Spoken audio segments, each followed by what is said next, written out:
أعوذ بالله من الشيطان الرجيم. بسم الله الرحمن الرحيم. وما خلقت الجن والإنس إلا ليعبدون ما أريد منهم من رزق وما أريد أن يطعمون إن الله هو الرزاق ذو القوة المتين. شيخ خدمت ہے شرح کتاب التوحید لفضیلۃ الشیخ عبداللہ ناصر رحمانی حافظہ اللہ. إن الحمد لله نحمده ونستعينه ونستغفره ونعوذ بالله من شرور أنفسنا ومن سيئات أعمالنا من يهده الله فلا مضل له ومن يضلل فلا هادي له وأشهد أن لا إله إلا الله وحده لا شريك له وأشهد أن محمدا عبده ورسوله. أما بعد فإن خير الحديث كتاب الله وخير الهدي هدي محمد صلى الله تعالى عليه وسلم وشر الأمور محدثاتها وكل محدثة بدعة وكل بدعة ضلالة وكل ضلالة في النار. من يطع الله ورسوله فقد رشد واهتدى ومن يعص الله ورسوله فقد ضل وغوى. اللهم صل على محمد وعلى آل محمد كما صليت على إبراهيم وعلى آل إبراهيم إنك حميد مجيد. اللهم بارك على محمد وعلى آل محمد كما باركت على إبراهيم وعلى آل إبراهيم إنك حميد مجيد. سبحانك لا علم لنا إلا ما علمتنا إنك أنت العليم الحكيم. رب اشرح لي صدري ويسر لي أمري واحلل عقدة من لساني يفقهوا قولي.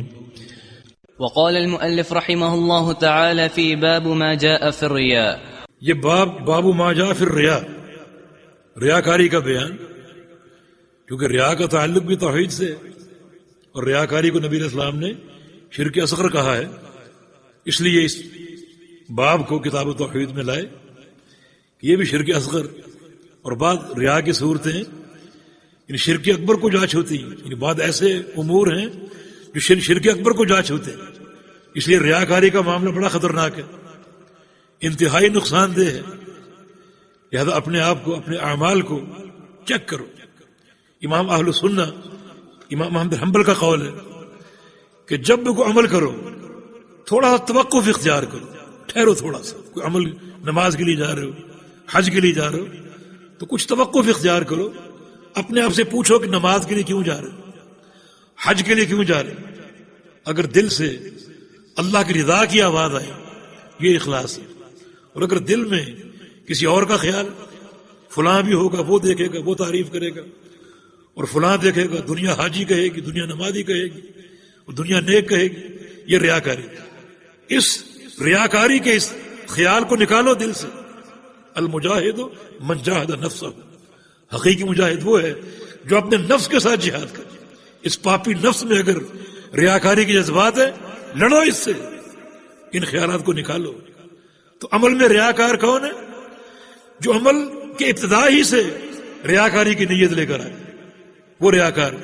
لیکن اگر ایک شخص اخلاص سے آتا ہے عمل کرنے کے لیے، اور عمل کے دوران اگر شیطان ریاکاری کا وار کرتا ہے، اگر وہ ریاکاری کا جو وار شیطان نے کیا ہے اپنے دل میں وہ جاگزین کر لیتا ہے، اپنے دل میں قائم کر لیتا ہے، یہ بھی ریاکاری.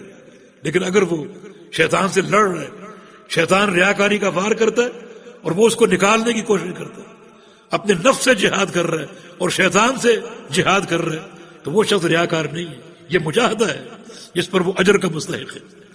تو ریاکاری ایک ایسا گناہ ہے جو بندے کے اعمال کو برباد کرتا ہے. وتعاونوا على البر والتقوى ولا تعاونوا على الإثم والعدوان واتقوا الله إن الله شديد العقاب.